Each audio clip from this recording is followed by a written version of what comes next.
తాకట్లో ఉన్న మీ బంగారాన్ని విడిపించి ఆ రోజు ఆన్లైన్ రేటుకి కొంటాం. Sharma gold company. బట్ మీరు ఒక సినిమా ఒప్పుకున్నప్పుడు యాక్టర్ పాయింట్ ఆఫ్ కన్నా కూడా డైరెక్టర్ పాయింట్ ఆఫ్ వ్యూలో ఎక్కువ ఆలోచిస్తాం. ఎవరైనా కానీ సముద్రకని గారు కావచ్చు, ఎస్జే సూర్య గారు కావచ్చు, మీలాంటి వాళ్ళు. ఎందుకంటే మీకు నన్ను అడిగాను చెప్తాను. తొందరగా వేవ్ లెంత్ మ్యాచ్ అవ్వదు. నాకు డెఫినెట్ కొంత ఉంటుంది. ఆ. బట్ ఎప్పుడు ఏ యాక్టర్ని మీకు చూసినప్పుడు డైరెక్టర్స్ యాక్టర్స్ కదా ఇతను అనిపించిన యంగ్ హీరోస్ లైక్ చాలా మందితో వర్క్ చేశారు.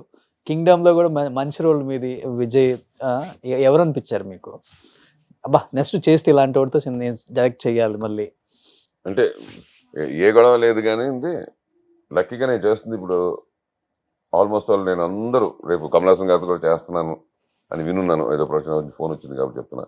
రజనీకాంత్ గారితో చేశాను 2 సినిమాలు, అన్నయ్యతో చేశాను, చిరంజీవి గారితో చేశాను, బాలయ్యబాబుతో చేశాను, నాగార్జునతో చేశాను కూలీలో. నిజం చెప్పాలంటే వీళ్ళందరూ అండి ఆల్ అక్కడ ఉండే సీనియర్ యాక్టర్స్ శివన్న వీళ్ళందరినీ చూసిన తర్వాత నేర్చుకుంది ఏంటంటే బేసికల్లీ వీళ్ళెవ్వరండి వీళ్ళందరూ producers, directors, actors. Not only directors, producers, actors and directors, actors. అటు వాళ్ళకి they know what is the production value, they know what is the how tough it is they are on set and how we should be they are on set. Rajinikanth గారు ఉన్నారు, ఆయన అసలు ఏ డైరెక్టర్తో కూర్చొని మాట్లాడట ఫ్రమ్ ది డే 1 to 50 ఏళ్ళ నుంచి. డైరెక్టర్ అన్న వ్యక్తి స్పాట్లో ఎదురెళ్తే ఆన్ సెట్స్ నుంచి మాట్లాడతాడు. ఓకే, నేనే చూశాను, నేను అడిగాను, కనుక్కున్నాను దానికి ఏంటంటే ఆయన చెప్పారు కూడా. ఆయన ఎప్పుడు కూర్చొని మాట్లాడింది లేదు ఓకే స్పాట్లో. దర్శకుడు అది మామూలుగా క్యాజువల్గా మాట్లాడడానికి వెళ్ళినా, లేకపోతే షార్ట్ గురించి మాట్లాడడానికి వెళ్ళినా, లేకపోతే ఇంకోటి ఉన్నా లేచి నుంచొని విని వాళ్ళు వెళ్ళిపోయిన తర్వాత మళ్ళీ కూర్చుంటారు. ఇప్పటికి ఈ ఏజ్లో కూడా అలాగే అన్నయ్య కూడా చిరంజీవి అన్నయ్య, బాలయ్య బాబు అని అస్సలు బాలయ్య బాబు కానీ మన నాగార్జున గారు అంటే నేను వెంకటేష్ అన్నయ్య కూడా నాకు తెలుసు. ఆల్మోస్ట్ నేను యాక్ట్ చేయకపోయినా ఆయనతో కలిసి నేను చాలా షూటింగ్ స్పాట్లో ఆయనతో స్పెండ్ చేసిన రోజులు ఉన్నాయి. బికాస్ నాకు మా క్యాప్టెన్, సీసీల క్యాప్టెన్ అన్నయ్యతో నాకు నలుగురితో నాకు మంచి ర్యాపో ఎప్పుడు ఉండేది. అలాగే ఇప్పుడు ఉండే హీరోస్ కూడా నేను ఎప్పుడు ఒకటి లేచి వింటున్నారా అసలుకి?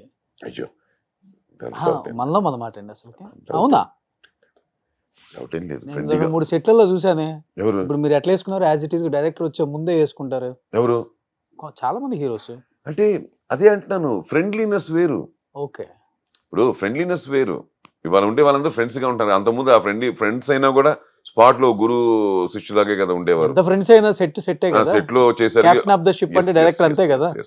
బయట మామ మచ్చ అయినా కూడా స్పాట్కి వచ్చేసరికి దర్శకుడు అంటే దర్శకుడే, కెమెరామెన్ అంటే కెమెరామెనే, యాక్టర్ అంటే యాక్టరే. అలా సార్ మీరు కంపారిజన్ చూడండి సార్. అప్పుడు వాళ్ళకి సక్సెస్ వచ్చిందంటే ఇలా వెళ్ళిపోయింది ఆ గ్రాఫ్. ఇప్పుడు వాళ్ళకి సక్సెస్ వచ్చింది అంటే ఫెయిల్యూర్ అనే గ్రాఫ్ పక్కన ఇలానే వచ్చేస్తుంది వెంటనే. అంటే because of their attitude, character, dedication ఇవన్నీ చాలా ఇంపార్టెంట్ అని చెప్తుంటారు కదా.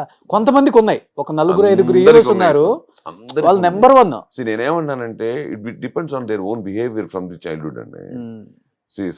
some people will be sober, some will be very fast, some will be hyper, so we can't predict that because అని కాదు. ఇంకోటి ఏంటంటే ఆ రోజులకి ఈ రోజులకి స్కూల్లోనే మారిపోయాయి కదా. ఇప్పుడు ఆ రోజుల్లో స్కూలు టీచర్ అంటే ఒక బెత్తం పట్టుకొని 4 బుక్కులు పెట్టుకొని మిడిల్ ఏజ్లో లేకపోతే అప్పర్ ఏజ్లో ఉండి ఆ స్ట్రిక్ట్గా పంచులు కట్టుకొని, తెలుగు మాస్టర్ అంటే పంచి, ఇంగ్లీష్ అంటే చిన్న కోట్ పీస్ వేసుకొని, గుర్తుందా? అంటే మా తర్వాత జనరేషన్ మీరు అనుకోండి, అలా ఉండేది స్కూల్ సిస్టమ్ అంతా. ఇవాళ మారిపోయింది కదా. వాళ్ళు ఎంకగా ఎనర్జెటిక్గా ఏదో అందరితో క్యాజువల్గా మారిపోయి హైఫైలు కొట్టేసుకుంటూ. సో ఇప్పుడున్న హీరోస్ అంతా చాలా రెస్పెక్ట్ఫుల్ గా ఉంటున్నారు అని చెప్తున్నారు మీరు. 101% అండి. లేకపోతే వాళ్ళు, నేను ఒకటే చెప్తున్నాను సార్, హీరోలు, విలన్లు, హీరోయిన్లు లేకపోతే క్యారెక్టర్ యాక్టర్లు కాదు. ఇవాళ వచ్చేసరికి ఏది మనం ఎంత ఆడినా మనం ఇచ్చినా ఇవ్వకపోయినా ఏవి చేసినా ఆ రోజున జనం మనల్ని రిసీవ్ చేసుకొని కూర్చోపెట్టుకుంటే అంతవరకు అందరం ఒకటే. అక్కడి నుంచి కూడా ఆ ఒక్క సినిమాకే సూపర్ హిట్, ఆ ఒక్క సినిమానే కెరియర్ కాదు. మళ్ళీ వచ్చేసరికి మళ్ళీ ఒళ్ళు దగ్గర పెట్టుకొని డే 1 ఎలా స్టార్ట్ చేసాం అలా స్టార్ట్ చేసుకొని జాగ్రత్తగా చేసుకొని, ఇవన్నీ ఏమవుతాయంటే it depends with the characterisations in their personal lifes. ఇప్పుడుండే జనరేషన్ చాలా కూల్గా ఉన్నారు. పడిపోతుంది పండి, మన పడిపోతుందా ఎప్పుడు అంటాం, అంత డిఫరెన్స్ ఉంటుంది. అలా అంటాం. సో అలాగేంటంటే తెలియకుండా మైండ్ సెట్, ఆ ఫ్రీడమ్ అన్నీ వచ్చాయి తప్ప, అందుకు అలా మనకు అనిపిస్తుంది తప్ప once it come to this bro darling డూడ్కి వచ్చేసారు కాబట్టి ఏమైనా వచ్చేసరికి అక్కడికి వచ్చేసరికి they are doing the best అండి. ఎవరైనా సరే అది చిన్న పెద్ద అవి ఏమీ లేవు. Everybody does their senior actors కి ఆ రెస్పెక్ట్ కూడా ఉందా?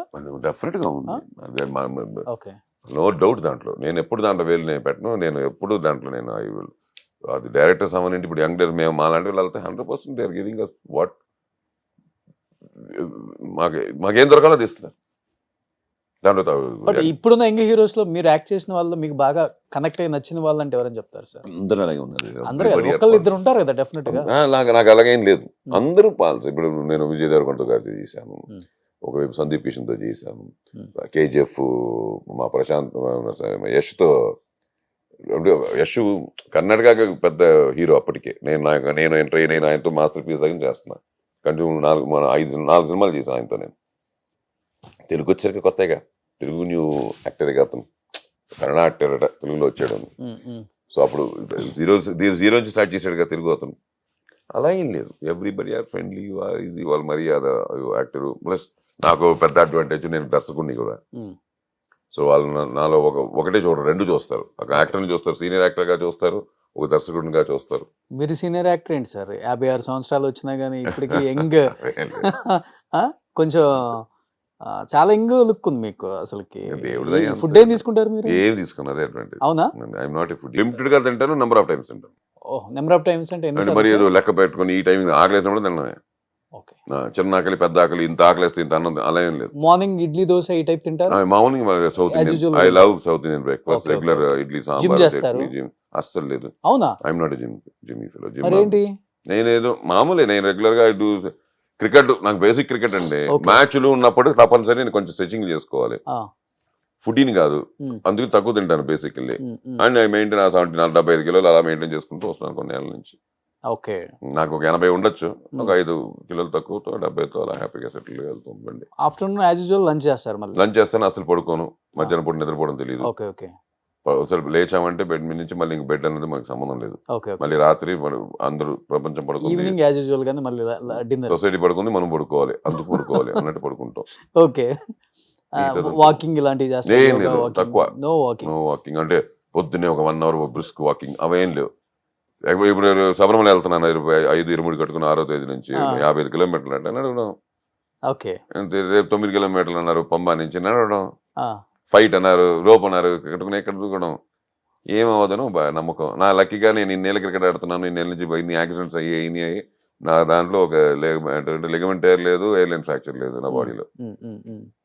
ఒక ఎయిర్లైన్ ఫ్రాక్చర్ కూడా లేదు. ఫ్రాక్చర్ పక్కన పెట్టండి. ఓకే.